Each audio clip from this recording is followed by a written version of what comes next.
In a 49-page affidavit filed in D.C. Superior Court, investigators laid out a gruesome and diabolical scheme. The woman on the left, listed as suspect number 1, police say, is 19-year-old Audrey Miller. The woman on the right, listed as suspect number 2, is 22-year-old Tiffany Taylor Gray. According to the court affidavit, Gray and the victim, Fazil Teklemariam, knew each other. The affidavit says one witness told police the 53-year-old was her sugar daddy. In these two photos, police say suspect number 1, Audrey Miller, and Teklemariam are seen together entering his apartment on April 1st. D.C. police believe Fazil Teklemariam had been dead inside his third-floor apartment here on Peabody Street Northwest for about 4 days before his body was discovered. According to a court affidavit filed in the case, he had suffered blunt force trauma to the head, he'd been stabbed, and his right thumb had been cut off. A witness told police that the thumb was used to gain access to a cash app and to buy liquor and drugs. Included in the court affidavit, investigators attached numerous photos from surveillance cameras mounted outside 2 entrances to the building, as well as the foyer and the hallway leading to the victim's apartment. Police say 2 men, one they have identified but not charged, were seen with the 2 women coming and going from the building over several days. Investigators say the suspects used the victim's key fob to get into the building and were seen carrying items out of the apartment. There was also evidence suggesting cleaning agents have been used to conceal or eliminate evidence. Police say they got a couple of breaks in the case. Last year, Teklemariam filed a complaint with D.C. police claiming suspect number 2, Tiffany Taylor Gray, had taken his phone and used it to steal $1,800 from his Cash App. Break number 2 came when investigators learned Teklemariam's cell phone last pinged from a tower in College Park, not far from where Gray rented an apartment. A law enforcement source familiar with the investigation says the claim Teklemariam was Gray's sugar daddy has so far not been verified. Investigators believe the victim's severed thumb was used to access his phone. To date, investigators have not found the victim's thumb or the electronics stolen from his home. Audrey Miller is locked up in the D.C. jail and is waiting a preliminary hearing. Gray is in custody in Prince George's County, where she was arrested last week.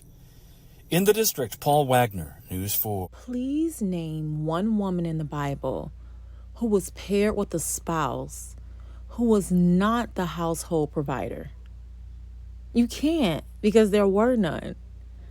Even in the book of Ruth, she was a hard worker in the field, working day in and out to provide for herself and an old ailing senior citizen who used to be her mother-in-law. Remember Naomi? That act of selflessness led her down the path of meeting her future husband, Boaz, who was an extremely wealthy landowner. When she walked into this wealth, she was not looking for it.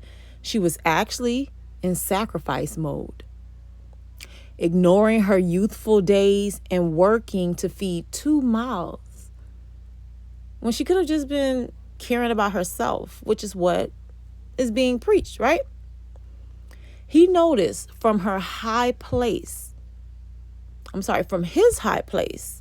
as the land and farm owner that Ruth worked for. So Ruth worked there. Ruth was actually one of Boaz's workers, one of her husband's workers. He approached her, but with the stresses she was dealing with in everyday life, with trying to make ends meet and taking care of Naomi, she was sick. She wasn't thinking about this man or dating anyone, but over time, she fell for him. When Naomi ultimately passed on, Ruth was distraught, right? And Boaz, remember, was one of the ones to comfort her and admire what type of woman she was. The impression she left him with withstood his ex-girlfriend returning and trying to reclaim him back. It withstood all of that, honey. Ruth ultimately slid right into the role of being a wealthy landowner's wife. He had this agricultural enterprise, And he was a landowner who was smitten. He was a wealthy man who was smitten with his wife.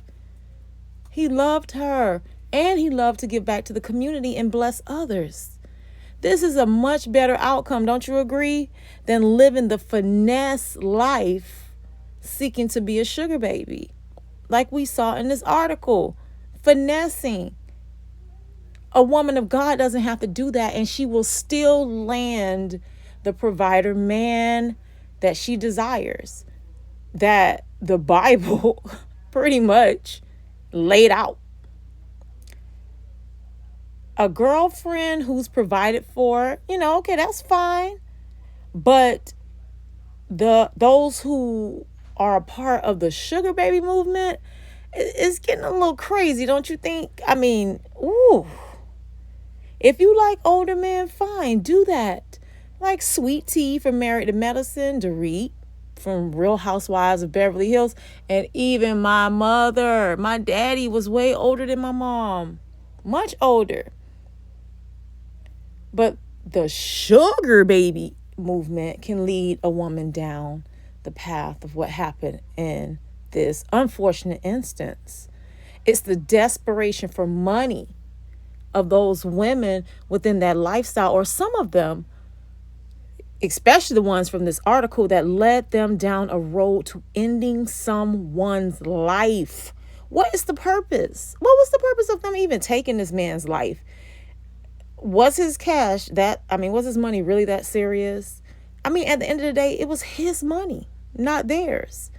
Even with the whole sugar baby movement, it is that man's money. It's not yours to get mad about.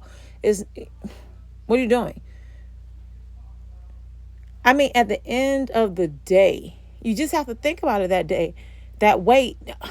This brings me to my next point. Ladies, don't go out accepting men who want you to be in the masculine role or even be a co-provider. But we got to think about it this way. Asking a man for money, craving someone else's cash is sick. I'm sorry. You can easily overcome this by making your own money. Not giving it to anybody else but yourself, of course. And being charitable if you choose, or giving your tithes or whatever. But your money's your money. Not saying you provide for someone else. We mean you provide for yourself, and you provide well for yourself. Providing for yourself and being an independent woman who spoils herself with all the luxuries you want, with all the desires you want that you can afford within your salary, puts you in a position that when men desire to date and court you, if they can't treat you the way you've been treating yourself, they fall off as a candidate, don't they? But that's how you overcome this greed. You overcome the zeal to get into someone else's pocket so deep. If they're not offering it to you, then something's wrong there. This may not be the guy for you because he's not generous, right? Enough said. If you have a guy who wants to give you money, I'm sure most women will take it, but we're not that's the difference. That separates a woman of God. That separates a P31 single. That separates a woman who's truly preparing for a healthy marriage. That's what separates you from the world, point blank. If your husband, your boyfriend, your guy friend, if he spoils you, that's cool. But to be trying to finesse money out of men, that's not what we are here to do. That is not a P31 woman. That is not a Proverbs 31 woman. I'm sorry. It's not. It is not what God wants for you, finessing. That is more of the Jezebel spirit. I'm sorry. Okay? Ruth was doing her. Ruth was taking care of her business, and she was not plotting on Boaz's wealth. He ran her down. Clock that T, okay? Boaz ran her down. Remember, his ex came back trying to claim him. She wanted to work it out. He was just smitten on a new girl. He wasn't even studying this old lady anymore. He wanted a new thing that was on the scene, you know? And hey, what's wrong with that? It's in order. It's all in God's order. Nothing wrong with it. My father, as I said, was older than my mother.